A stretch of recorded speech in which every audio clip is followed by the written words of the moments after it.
Hello and welcome to another episode of Let's Talk Comedy. My name is Gary Michaels and this channel is dedicated to new comedians. If you're starting out in your performing career, go ahead, hit that subscribe button and join the community. On today's video, I am going to give you a checklist that you can tick off mentally before you go on and perform your next gig. If you follow these 3 steps, I guarantee you will start your set and gain more focus from the audience faster than the other comics on the bill, and it will really greatly help you take one more step towards absolutely dominating your set and being the performance of the night. Let's get into it. Before I go into the detail on the 3 tips, I need to address one thing.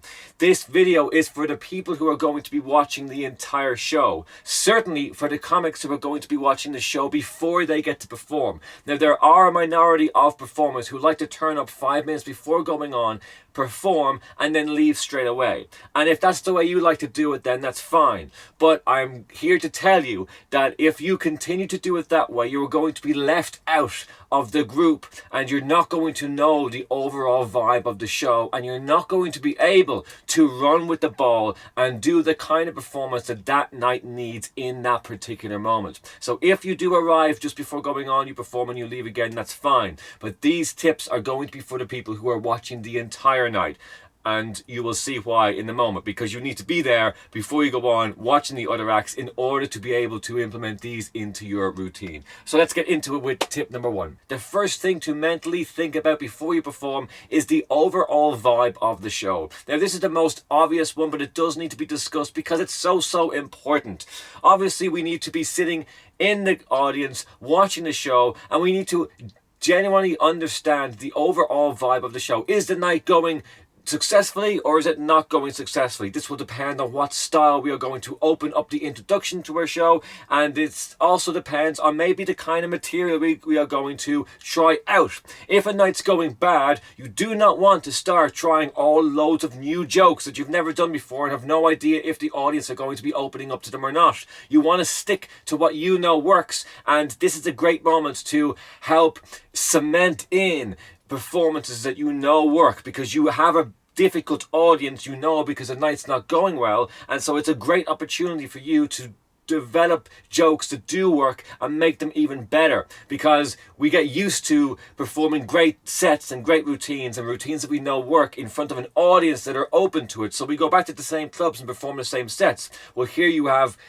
been given an audience that are not on board and might take a little bit longer the further the night goes on, if they want to stay in the room, that is. So if you get up there in front of hopefully a large enough audience and they're not really open to the night and the night hasn't been going well, well, at least you know it and you've had moment to prepare, and you can mentally throw away all the bits that you didn't think might work or the new bits that you haven't yet really perfected, and stick to what works. And on the other hand, if the audience are really open to it and they're really enjoying all the acts and they got a lot of love to give and they're not afraid to give it, well then perhaps go up there, do the routines that you know work, but do more of the new stuff, do more ad-lib stuff, try and open up communication with the audience if that's the kind of act you are. This is room to really play around, and you can cement in some of the things we don't normally get to do because, well, we don't always get to perform in front of such a great open audience right from the get-go.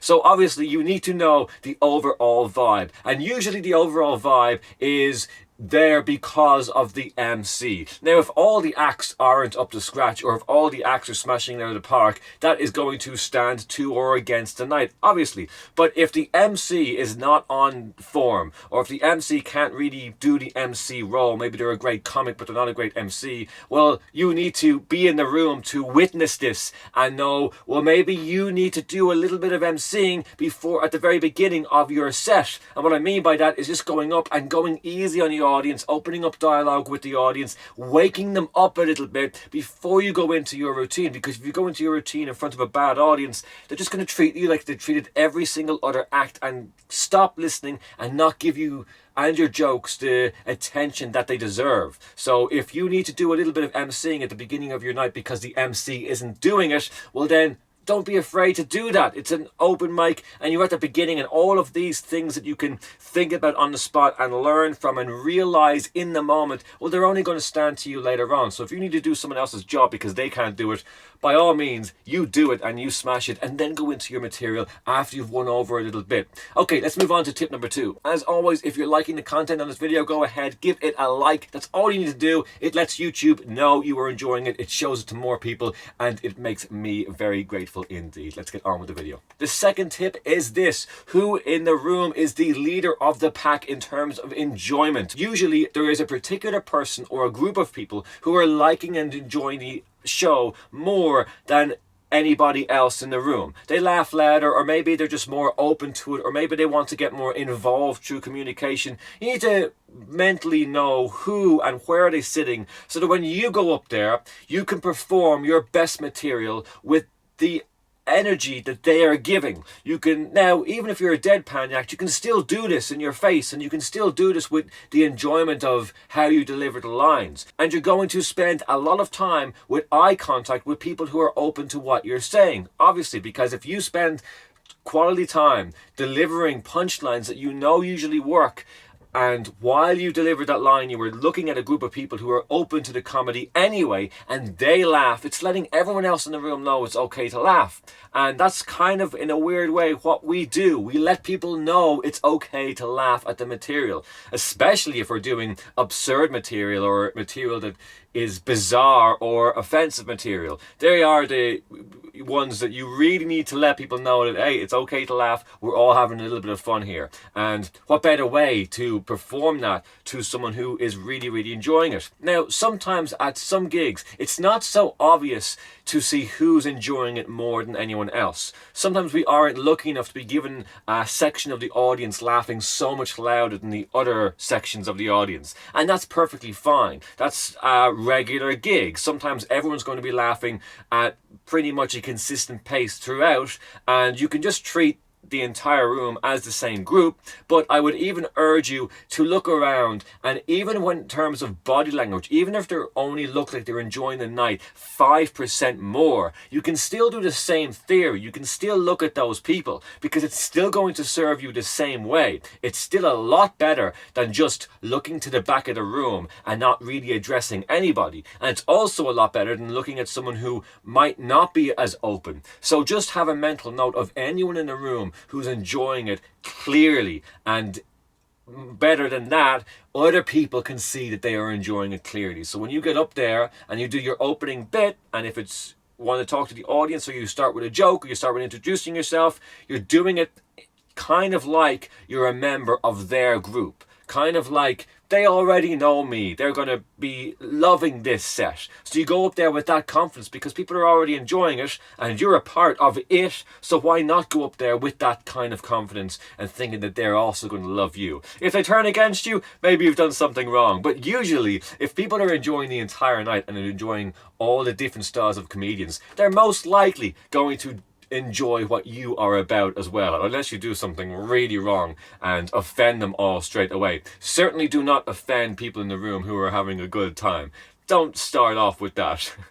If you really hate the booker and don't want to be booked again, maybe finish with insulting the people who are having a good time. But at the beginning of your set, open up to them and try and spread their joy around the room. And I have already made a video on how you can take people's energy and enjoyment and spread it around the room, and I will link it on the screen right now. And tip number 3 is this: how are the other comedians on the bill starting their set? What is the energy they approach the stage with, and how is it working for them? Now, regardless of the answer you come up with as into how it's working for them, you are going to start your set slightly different than all of them. Now, if there's an absurd act on the bill who gets up and does something completely crazy, that's too far across the line. We don't need to be concerned about anything like that. What we need to do is watch the average comedian getting up, grabbing the microphone, moving the mic stand off to one side, and maybe addressing the audience like hi and introducing themselves, which is a beautiful way to start a set. There's nothing wrong with that at all. And I would urge you, if you can't think of any other creative way, to always start your set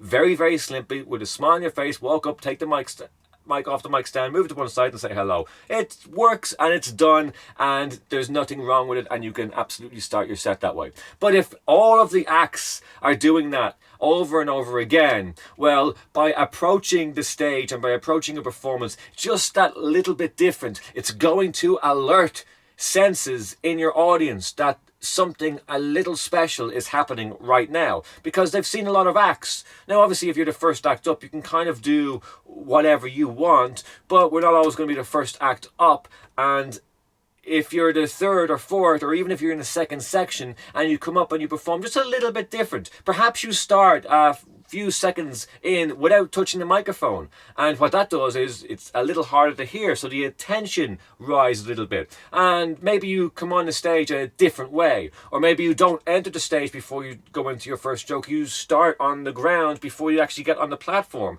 or whatever. There's so many ways, and I have also made a video on 5 different ways you can start a comedy set, and I will link that on the screen right now. But the point in this video is even just a slight bit, and as I said before in the video, not to go too crazy at the beginning, because you do want people to realize you're one of them. You want to be the funny person who people can approach after the gig, and if you are not that person, I find that people start to forget about you if they don't think you are approachable. They kind of forget about those acts quicker. Whether you can be crazy, but if you're crazy and approachable, people remember for you a lot longer, because usually after the gig they come up and say, I really liked what you do. So you can be crazy, but don't be so crazy that people will not want to approach you after.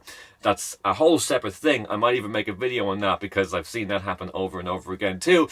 But on this video, start your set just a slight little bit different than everyone else. Yet again, you need to be in the room and you need to be paying attention as to when people walk up on the stage, how are they being perceived and why are they being perceived that way as they get up and start their set. And if you understand all of that in your own head, come up with your own theories on the spot, you don't need to be writing any of these things down. These are all just the things of you to be running around your head as you're enjoying the show, because comedians are never just watching and enjoying the show and listening to the jokes. You should be up there focusing and paying attention to all the things, because sooner or later it's your turn and you want to go up there focused and learn from the night as it's unfolding in front of you, so that you go up there with tools to use, because now you know how to start the set, you know the overall vibe on the entire night, you know if the MC is doing well or if you need to do more focus towards the audience to get them on board at the beginning.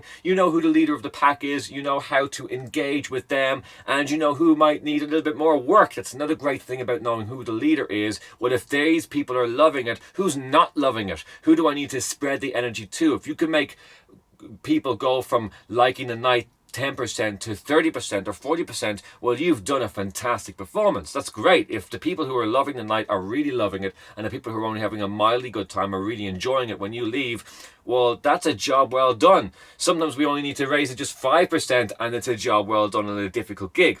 So now that you have 3 checklists to mentally tick off before you walk on stage, I really hope you're going to use them, write them down a few times so that you know what they are and just tick them off. Now, of course, there's many other checklists that are going to pop up and things that you like to consider. If you come up with really interesting things you like to ask yourself or note before going on, let me know what they are in the comment section and I can steal them and use them and make my own set better, and anyone else who reads them can steal them and use them and make their own set better.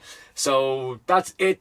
This is a crazy rant and it's over now. You go get writing more comedy, go smash those gigs, and I will see you on the next video.